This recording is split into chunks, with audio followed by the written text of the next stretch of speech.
अच्छा, नमाज पढ़ लिया तो नमाज पढ़ना कौन सा गुनाह हो गया?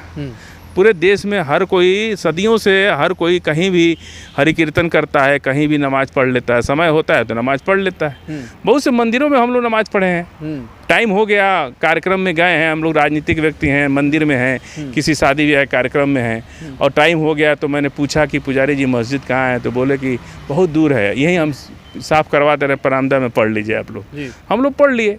यही तो इस देश की खूबसूरती है। लेकिन उत्तर प्रदेश के लखनऊ में एक मामला बहुत गर्मा चुका है लुलु मॉल को लेकर, कि वहाँ पर बताया जा रहा था कि मुस्लिम समाज के द्वारा वहाँ पर नमाज पढ़ा जा रहा है, लेकिन जैसे जैसे ये मामला खुलते गया तैसे तैसे नया मोड़ आते गया। इन तमाम मुद्दों पर हमारे साथ बात करने के लिए एक सोशल एक्टिविस्ट, एक बड़े आप लगातार सोशल मीडिया पर इनको देखते होंगे, बेबाकी से बात रखते हैं और जन अधिकार पार्टी के नेता भी हैं, फाजिल खान साहब हैं, इनसे हम बात करते हैं। सर, पहला सवाल आपसे है कि लखनऊ के अंदर लुलु मॉल के लोग बदनाम कर रहे थे कि मुसलमान नमाज़ पढ़ रहे हैं, लेकिन वो मामला ऐसा हुआ कि वो तीनों भाजपा के लोग निकले।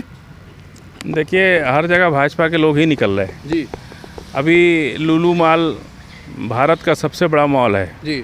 मुझे उनके द्वारा बताया गया है कि 500 से ज़्यादा विदेशी प्रोडक्ट हैं वहाँ पे, जो बहुत सस्ते रेट में मिल रहे हैं।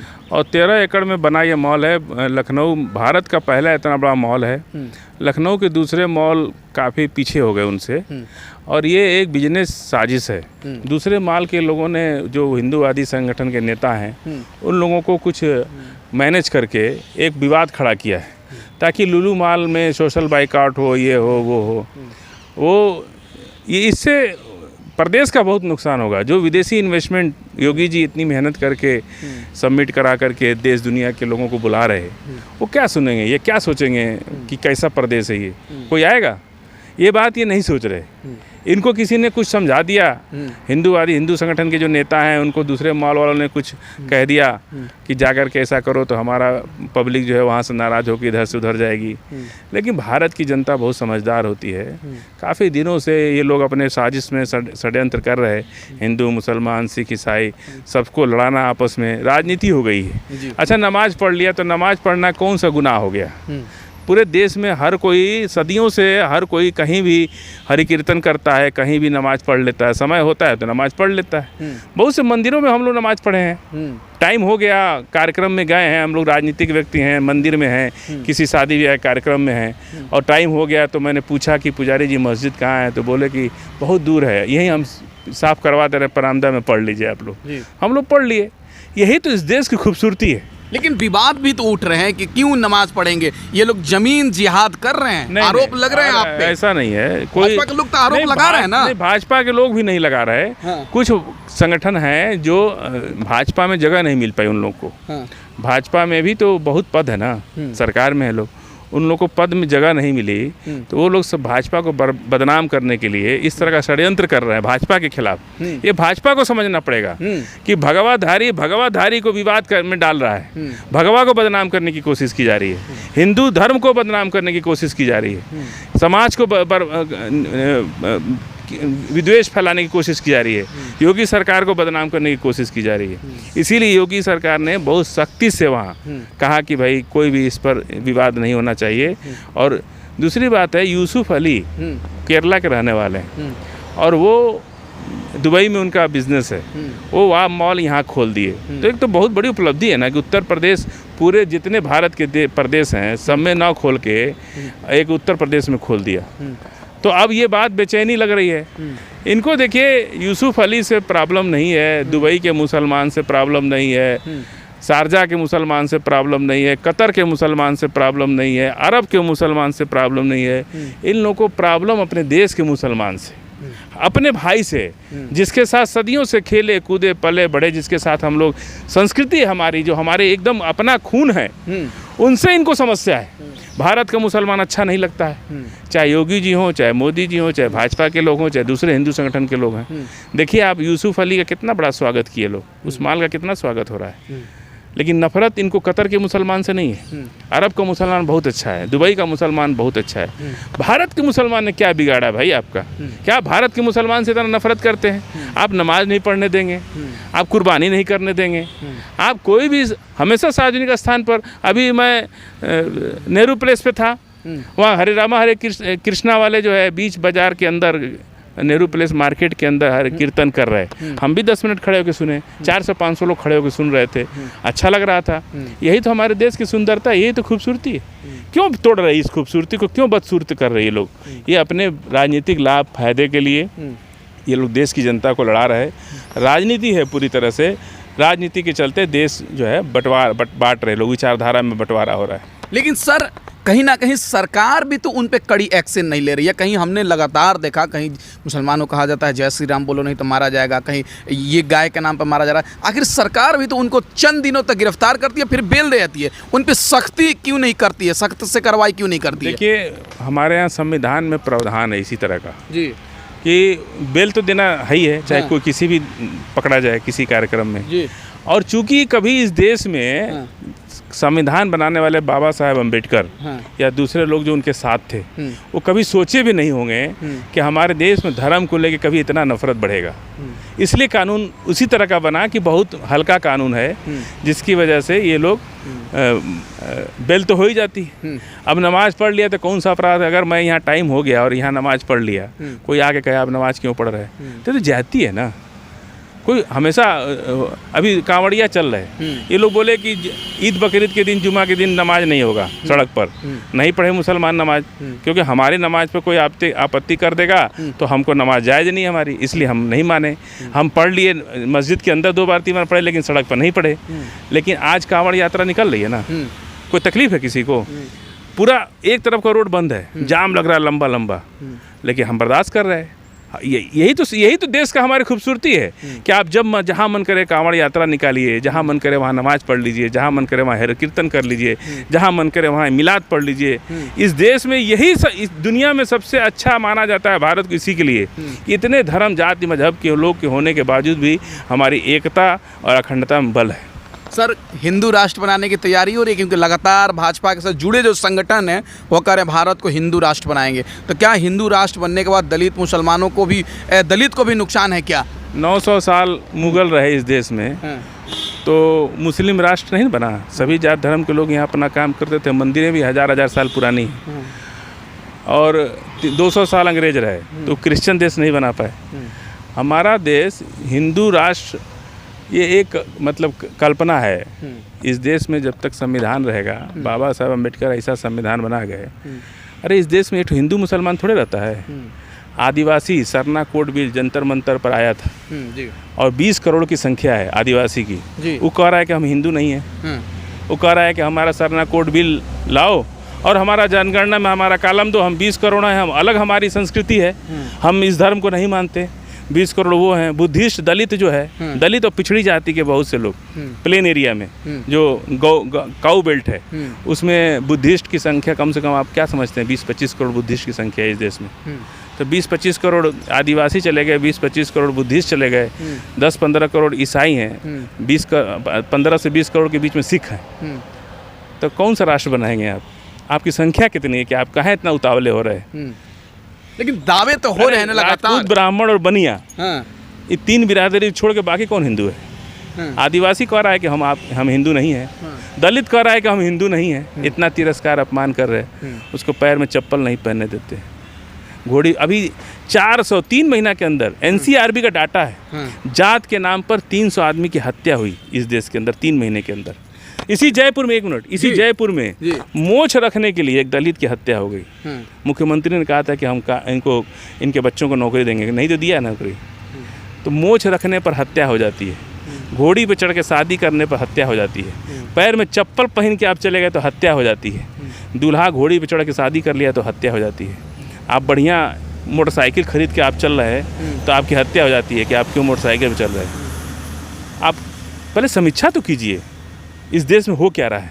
जात के नाम पर जितना हमारे देश में दंगे और जितनी हत्याएं होती हैं, धर्म के नाम पे नहीं होती हैं। तो सवाल इस बात का है कि इस देश को समझिए पहले कि यहाँ हिंदू कितना है, मुसलमान कितना है, सिख कितना है, ईसाई कितना है। उसमें भी ओबीसी, एससी, एसटी, दलित, पिछड़ा, सामान्य सब लोग हैं। तो सबको इसीलिए इस देश के कानून जब बनाया गया तो सब चीज़ों को ध्यान में रख के बनाया गया। किसी एक धर्म मजहब की बात नहीं की गई। ये तो अन्याय हो रहा है कि देश में सिर्फ हिंदू मुसलमान की बात हो रही है, बाकी धर्म की बातें नहीं हो रही है। बुद्ध धर्म को किसने यहाँ से ख़त्म कर दिया? ईसाई धर्म को कमज़ोर कर दिया। सिर्फ मुसलमान के नमाज पे नहीं उठा रहे पाबंदी है लोग।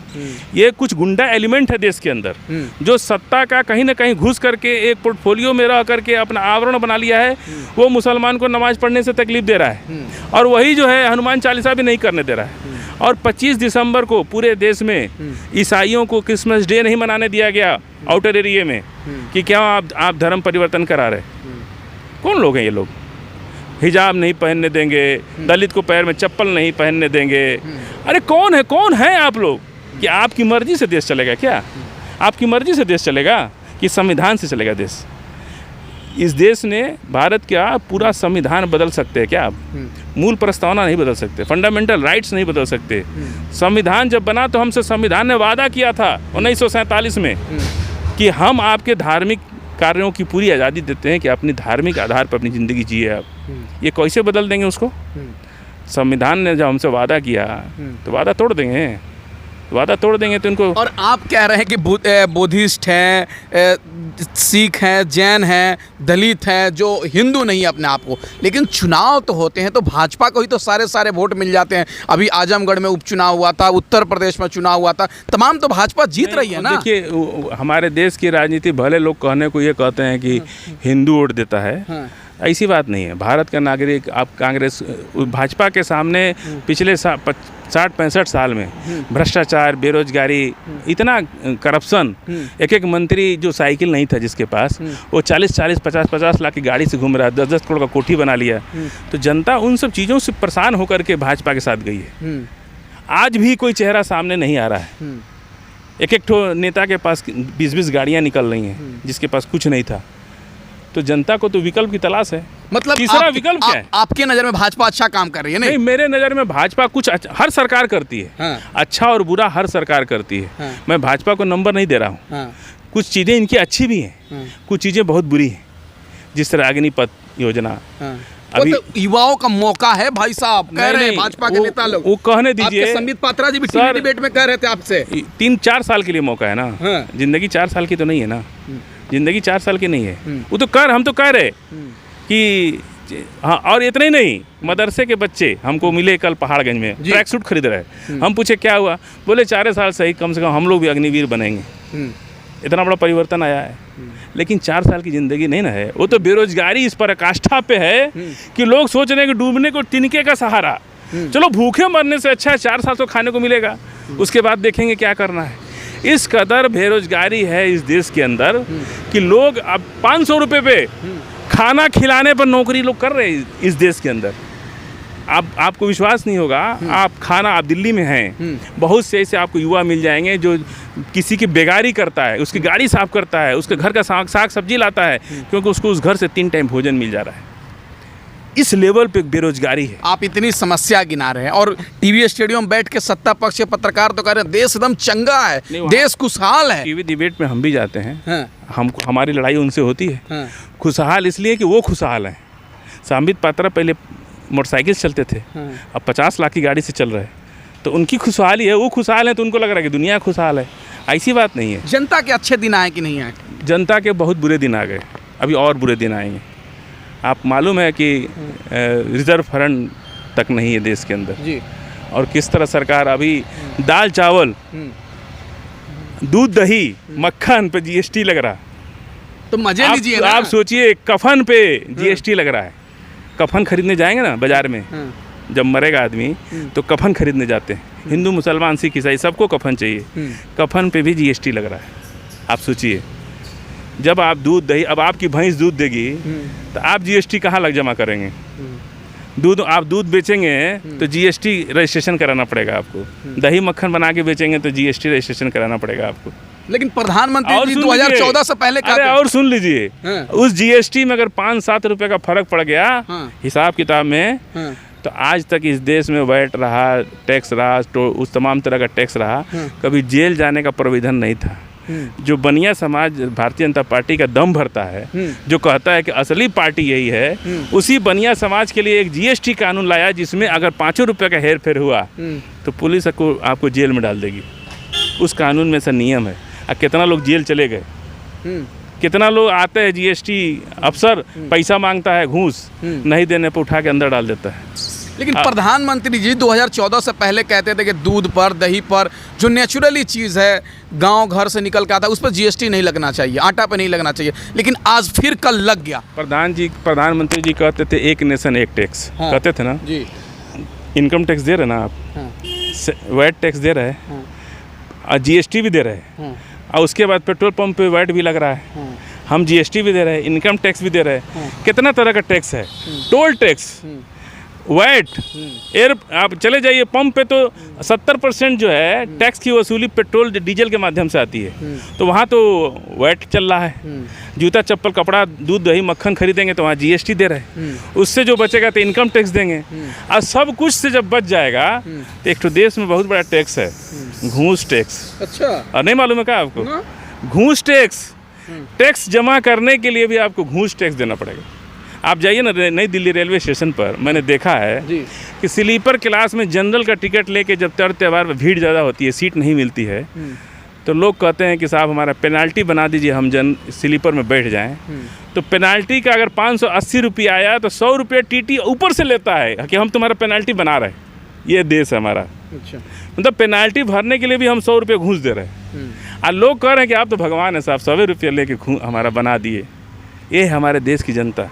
ये लोग कहते हैं कि कतर, सऊदिया अरबिया, यहाँ वहाँ मुसलमान का 51 ठो देश, हम किसी देश, हमको भारत सबसे अच्छा देश लगता है। भारत से अच्छा कोई देश नहीं रहा। जिसको जाना था, जिसको मुस्लिम राष्ट्र चाहिए था, वो 47 में फैसला हो गया, मुस्लिम राष्ट्र बन गया, पाकिस्तान लोग चले गए। जो भारत के संप्रभु देश, सभी जात धर्म मजहब के साथ रहने वाले, जिन लोगों को शौक था, अपनी वतन से, अपनी मिट्टी से, अपनी माँ से प्यार था, वो भारत में रहे। अभी कोई हिंदू राष्ट्र, कोई मुस्लिम राष्ट्र की बात अभी इस देश में नहीं हो सकती। जो लोग कह रहे हैं वो मानसिक दिवालियाँ हैं, उनको पता नहीं है। बहुत हमारे बनारस के अंदर एक व्यक्ति तनाम अनाप शनाप लिखता था, धर्म के खिलाफ, अल्लाह के खिलाफ, रसूल के खिलाफ, और जब कोरोना के अंदर मैंने उसकी देखा है ट्वीट, रो रो के उसने भाजपा के नेताओं से रो रो के निवेदन किया है कि मुझे एक सिलेंडर दिलवा दो, मेरी जान मर गई। उसको एक सिलेंडर नहीं मिला और उसकी 3 दिन के बाद मृत्यु हो गई, कोई पूछने उसको नहीं गया। ये है सच्चाई। लोग धर्म के नाम पर आप युवाओं को भड़का रहे, देश विरोधी काम करा रहे, उनसे नमाज का विरोध करा रहे। अरे कभी इस देश में नमाज का विरोध हुआ? नमाज पढ़ने से तो बरकत आती है, बरकत आएगी तो देश की बरकत आएगी। सऊदी अरबिया में मुसलमान लड़के जा करके वहाँ मजदूरी करके देश के लिए कर रहे हैं ना, विदेशी मुद्रा ला रहे वहाँ से, तो देश के लिए काम कर रहे हैं ना। अपना घर परिवार छोड़ करके देश के लिए जाकर सऊदी अरबिया में मजदूरी कर रहे हैं, देश के लिए काम कर रहे हैं। अब ऐसे में आप नफरत की बात करते हैं, तोड़ने की बात करते हैं। जहाँ मन किया वहाँ हरि कीर्तन कर लो, जहाँ मन किया वहाँ नमाज पढ़ लो, जहाँ मन किया वहाँ जुलूस निकाल लो। महावीरी जुलूस निकलता है, हम लोग शामिल होते हैं। हम लोग गांव में जो है तमाम तरह की पूजा होती है, हम लोग शामिल होते हैं। हमारे मुहर्रम के जुलूस में सारे हिंदू भाई शामिल होते हैं। दिवाली में सभी लोग जो है दिया जलाते हैं, मिठाई खाते हैं। ईद में हम सब लोग सेवई खाते हैं, हिंदू मुसलमान सिख। इस एकता से कुछ लोगों को नफरत है इस देश में। वो चाहते हैं कि भारत को कम से कम ज़मीन न बटे तो वैचारिक रूप से भारत को खंड खंड में बांट दिया जाए। मैं ऐसे लोगों की निंदा करता हूँ। धन्यवाद सर।